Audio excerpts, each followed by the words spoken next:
Baker's NFL journey has been a roller coaster ride of highs and lows, from a college walk-on to a Heisman Trophy winner. Mayfield entered the league as the first overall pick in the 2018 draft, bringing hope to a long-suffering Cleveland Browns franchise. His rookie season started with a bang, breaking the NFL rookie touchdown record and ending the Browns' 19-game losing streak. His aura and on-field success quickly made him a fan favorite in the face of national advertising campaigns. Hey, the rain's coming. Furniture's gonna get soaked. Furniture?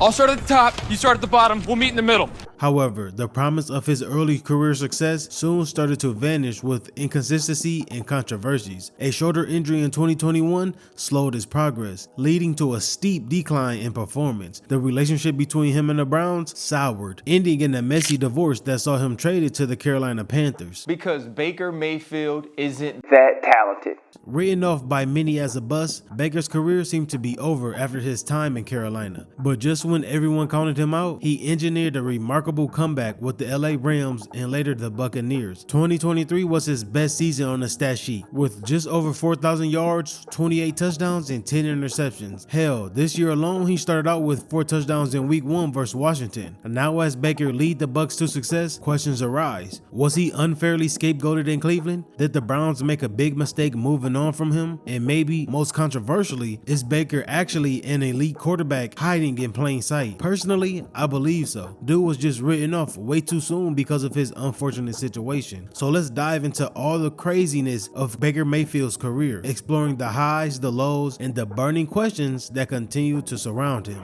Baker Mayfield, you got your coach fired.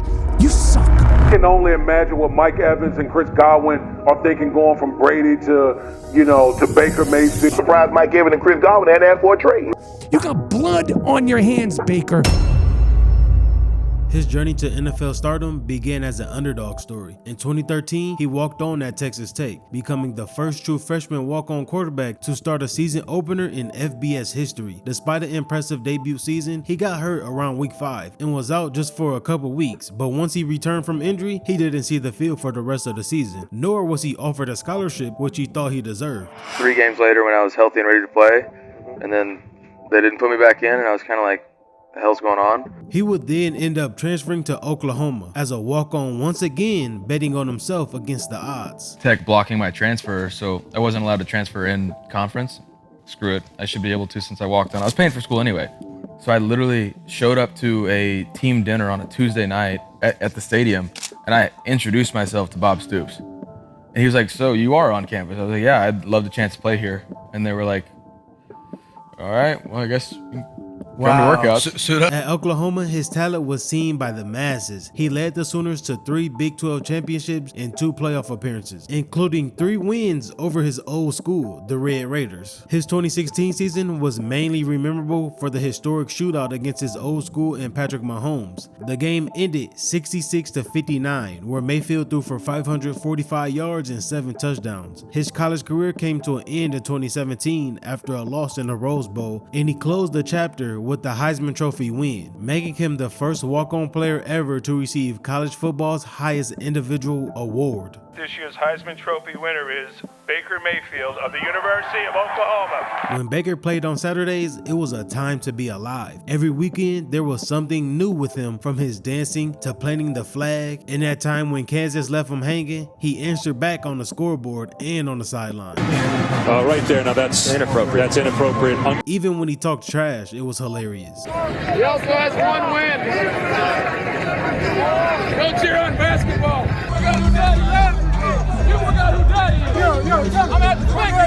Ultimately, his journey from a walk-on to Heisman winner captured the attention of football fans nationwide. Entering the 2018 NFL Draft, the Cleveland Browns, a franchise desperate for a savior after years of quarterback instability, selected Baker with the first overall pick.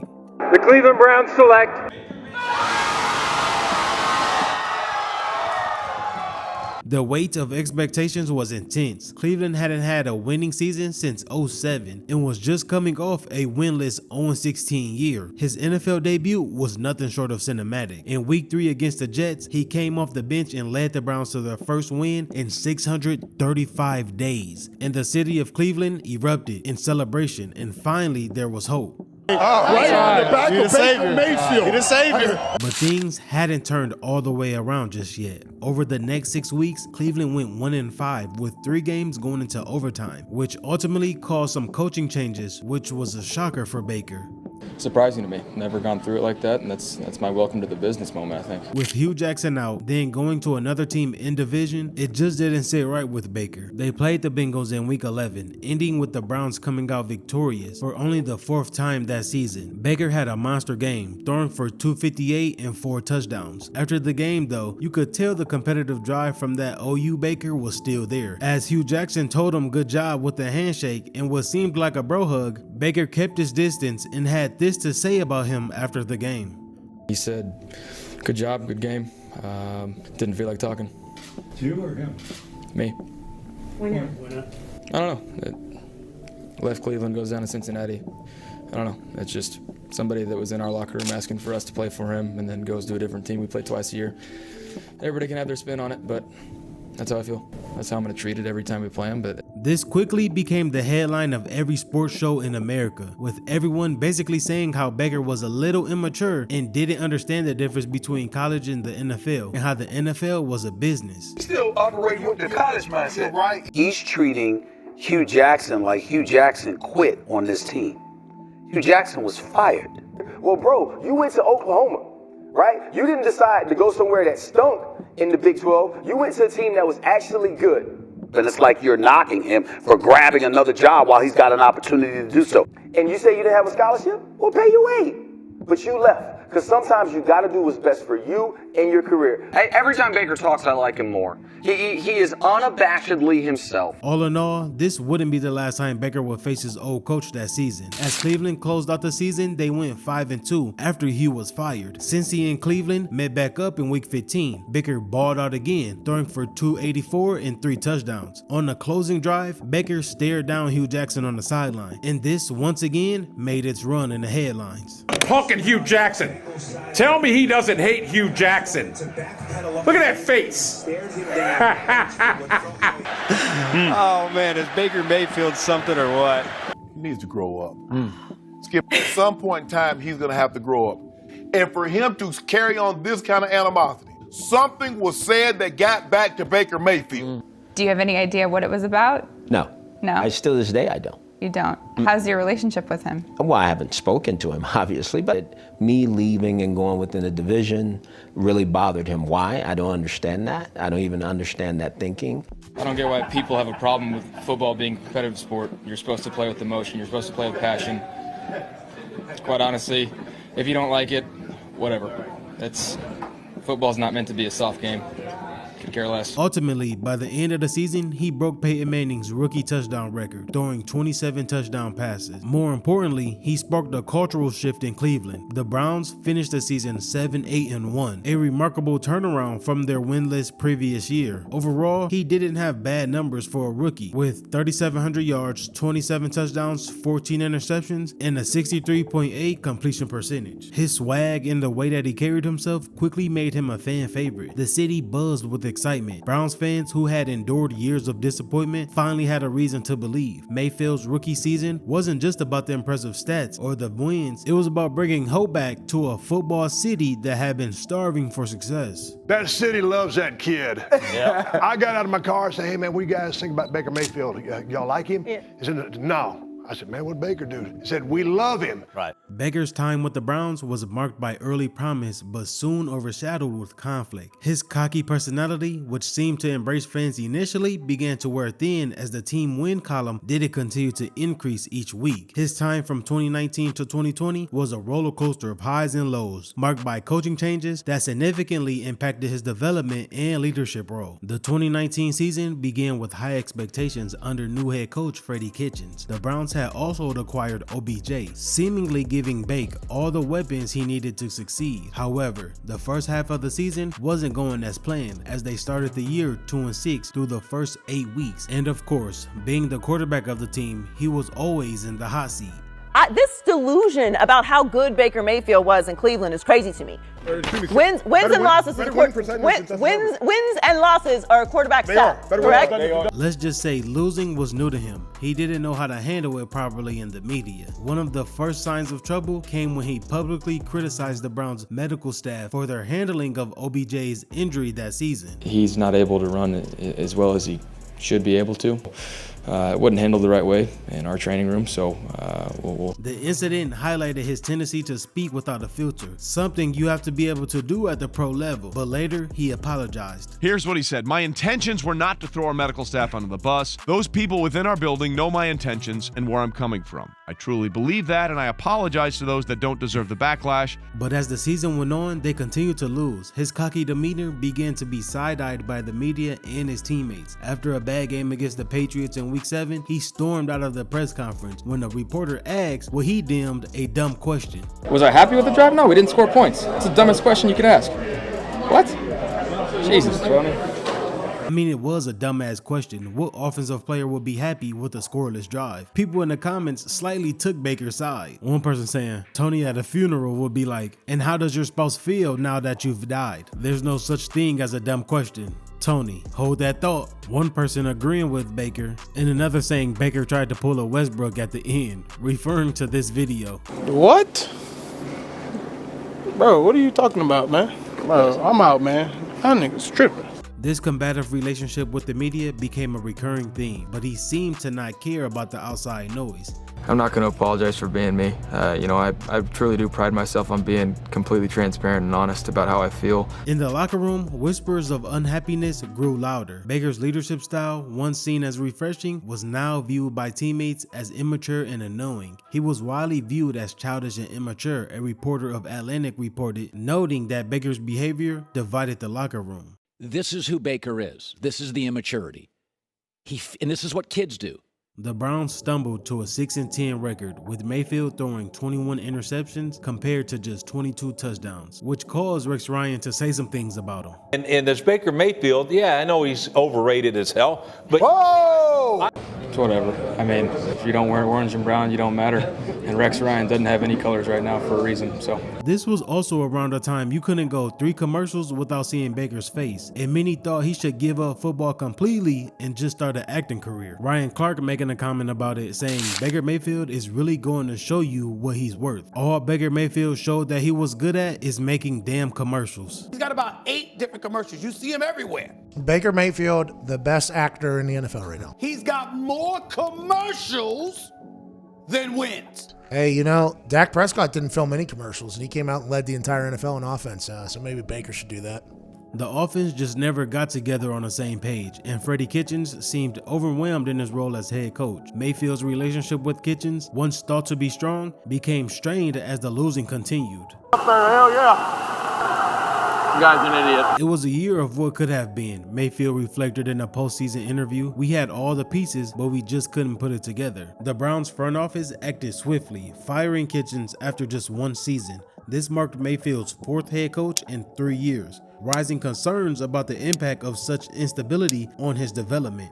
Enter Kevin Stefanski in 2020. The former Vikings offensive coordinator brought a new system and a renewed sense of optimism in Cleveland. Stefanski's approach seemed to mesh well with Mayfield's strength, emphasizing play-action passes and a strong running game. But the first game of the season ended just how the end of the previous season left off, with a loss. And it didn't hold Ryan Clark back on what he felt about Baker. Because Baker Mayfield isn't that talented. It's my fault that I thought he should have went #1 overall. I expected him to be a superstar, that I expected him to be a Pro Bowl caliber quarterback. But as the season went on, Baker shut out the noise, put his head down, and went to work. The Browns managed to end the year 11-5, their first winning season since 2007, and also secured their first playoff appearance since 2002. Baker's efficiency improved dramatically, throwing 3,500 yards, 26 touchdowns, touchdowns and just 8 interceptions. The pinnacle of this revival came in the wildcard round of the playoffs, truly caused by some comments made by Juju that I'll talk about in this video. You should go check it out after you finish this one.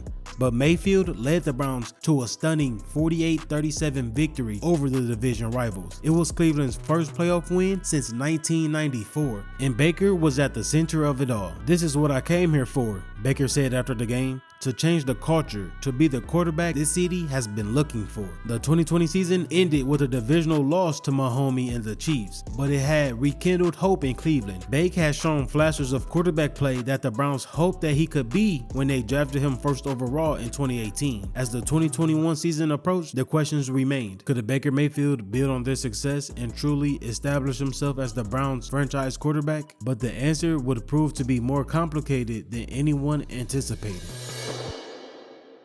The 2021 season was supposed to be the year for Baker. Instead, it became a nightmare that will ultimately lead to his departure from the team. In week 2 against the Texans, he suffered a torn labrum in his left shoulder while attempting to make a tackle after throwing an interception.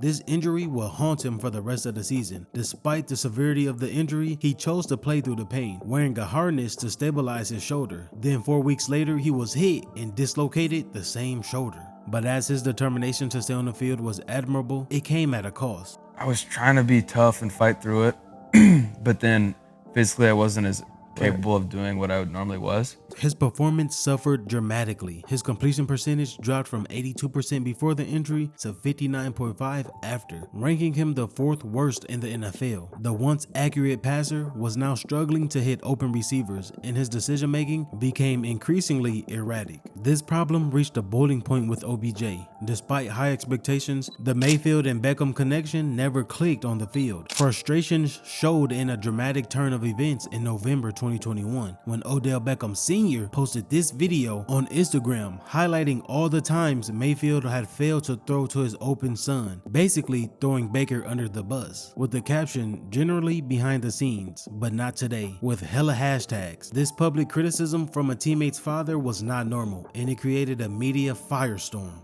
I've had conversations with his dad before, man-to-man, face-to-face, and I was pretty surprised by the video and, you know, the intentions and the feelings behind it. I was probably just about as surprised as all of you were.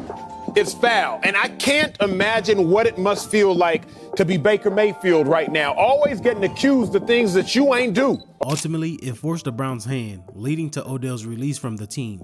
Many people believed it changed the entire trajectory of OBJ's career. People in the comments coming back to say they wanted to thank J Daddy Productions for single-handedly saving OBJ's career, as he was picked up by the Rams a few weeks later that would cause him to win a Super Bowl ring by the end of the season. The incident not only ended OBJ's in Cleveland, it also damaged Baker's standing with the organization and his teammates. As the 2021 season progressed, his on-field performance declined, partly due to the injuries. His struggles were compounded by his continued confrontational attitude. As the losses piled up, so did the criticism. Fans who had once embraced him as the savior of the franchise now booed him at home games. The low point came in a game against the winless Detroit Lions, where Mayfield threw 2 interceptions. For the first time in his career, he skipped the post-game press conference, a sign of his growing frustration. A couple days later, he was asked about it. You looked frustrated coming off the field yesterday. Is that why we didn't hear from you?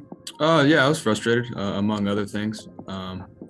Just frustrated, removed emotions and all that from it. Just decided it was best to wait. After he lost to the Packers, Mayfield was lashing out at the refs, which caused him to be fined by the NFL and further criticism from the fans and media. Freedom of speech, I thought, you know, it's okay, but I get fined for it. It's the league. That's what they do. They fine you for some ridiculous things. The Browns, who entered the season with Super Bowl aspirations, missed the playoffs with a disappointing 8-9 record. Questions about Mayfield's leadership and future with the team began to surface. His fiery personality, once seen as an asset, was now being portrayed as a liability. You can't act the way he was when you're not winning, because when they were winning, he was loved. Hey, Mayfield is a f***ing beast. What a f***ing beast. I love it. Hugh Jackson's a f***ing fool. But when things weren't going in the right direction, he was looked at as the main problem. That's supposed to be your fucking leader. The wide receiver is the leader on this team. That's a problem. Cleveland has a big problem right now. Garrett Gilbert should be in the game right now because this kid here, he sucks. Behind the scenes, the Browns' faith in Mayfield began to thin. The organization began to explore other options at quarterback and took interest in Deshaun Watson. This move was a clear indication that the team was no longer viewing Mayfield as their long-term solution. When news broke about the Browns' interest in Watson, Mayfield felt betrayed. Baker, the Browns have just traded for Deshaun Watson. Well, see you later. He took to social media posting a heartfelt letter to Cleveland fans that read like a goodbye. And you can pause it if you want to read it all, but the relationship between Mayfield and the Browns was over. He then requested a trade. The public fallout was messy, with both sides taking shots through the media. Reports surfaced that Baker was being viewed as childish and immature by some within the organization, while others defended his passion for the game. The once promising partnership between Baker Mayfield and the Cleveland Browns had come to a bitter end. A combination of injuries, inconsistent play, and immature personality had transformed the former first overall pick from franchise savior to pretty much useless. As Mayfield prepared for the next chapter of his career, the Browns were left to wonder if they had made the right decision in moving on from the quarterback who had brought them their first playoff win in decades. Many fans felt betrayed and disappointed by the Browns' pursuit of Deshaun Watson. Some said they were done with the team. There were fans who canceled season tickets and said they would no longer spend money on a team, even if they remained fans. But there was also some who was ready to see him go. If he wanted to come back to Cleveland, would you take him? Hard pass. I'm just trying to get rid of him as fast as I can. In July 2022, Baker's Cleveland days finally came to an end. The Browns traded him to the Panthers for a 2024 fifth-round pick, a move that reflected how far his stock had fallen, because how in the hell does a former first overall pick get traded for only a fifth-rounder? The NFL world reacted with a mixture of skepticism and curiosity. Many doubted his ability to revive his career, viewing the trade as a last-chance opportunity for the once promising quarterback. The Panthers, desperate for stability at the position, were seen as taking a low-risk gamble on a player with a chip on his shoulder. Upon arriving in Carolina, Baker found himself in an unexpected quarterback competition with Sam Darnold, the very player drafted 2 spots after him in 2018. The fact that 2 top draft picks, once seen as franchise saviors, were now battling for what might be their last shot at being an NFL starter was something no one saw coming. Initially, Baker won the starting job, but his time with the Panthers quickly plummeted. His first game was against his former team, but that fiery guy that was once pumped up about facing his old team and coaches did not come to work that day. He threw 16 of 27 for 235, 1 touchdown, and an interception. Despite a late rally, Mayfield and the Panthers fell short, losing 26-24. This defeat would set the tone for what would be a challenging and short-lived stint in Carolina. As the season progressed, his performance was overshadowed by inconsistency and injury. By week 3, the fans were done with him, booing every chance he stepped on the field. As the boos rain down here in Charlotte, Baker Trashfield has been mucking it up all over the field because, dude, you're absolute trash. A high ankle sprain in week 5 sidelined him, opening the door for backup PJ Walker. When Mayfield returned, he found himself in an unfamiliar role as a backup. The team didn't even know what to do with him anymore, so during practices, they had this man playing D-line. The Panthers' patience wore thin as Baker struggled to regain his form. In the Week 9 game against the Bengals, he was brought in the second half, with the team trailing 35-0. Despite throwing for 155 and 2 touchdowns, it wasn't enough to save his starting job or his place on the team. After several poor performances, Baker's fall from grace was complete. The Panthers realized that their experiment had failed. In a final twist, he requested his release, which the Panthers granted on December 5th, 2022. The Panthers' experiment lasted just 12 weeks, leaving both the team and Baker searching for answers. For him, it was another humbling experience in a career that had once shown so much promise. I'm a firm believer everything happens for a reason. In December 2022, his season wasn't over just yet when the Rams claimed him off of waivers. The defending Super Bowl champions were desperate after losing Matthew Stafford to injury and were struggling at just 3-9 by the time he was signed. The Rams, desperate for a spark, took a chance on him. It was a low-risk, high-reward move for the team with nothing to lose. Just 2 days after joining the Rams, Baker found himself thrown into action against the Raiders. With barely any time to learn the playbook, expectations were understandably low. What unfolded next was something out of a kid's storybook. Trailing 16-3 at the top of the fourth quarter, after 17 plays, 75-yard drive ending in a one-rush yard touchdown by Cam Akers, with emotional Mayfield struggled to put the moment into words. "I don't know if you could write it any better than that," he said, his voice cracking with emotions. "It's been a tough year to say the least. It's pretty damn special." And he was given the game ball by McVay after the game. This performance against all odds reignited discussions about his potential as a starting quarterback in the NFL. Lasting just 5 games, it served as a reminder of the resilience and talent that made him that first overall pick in 2018. It was truly a Hollywood ending, proving that in the NFL, redemption can come when you least expect it.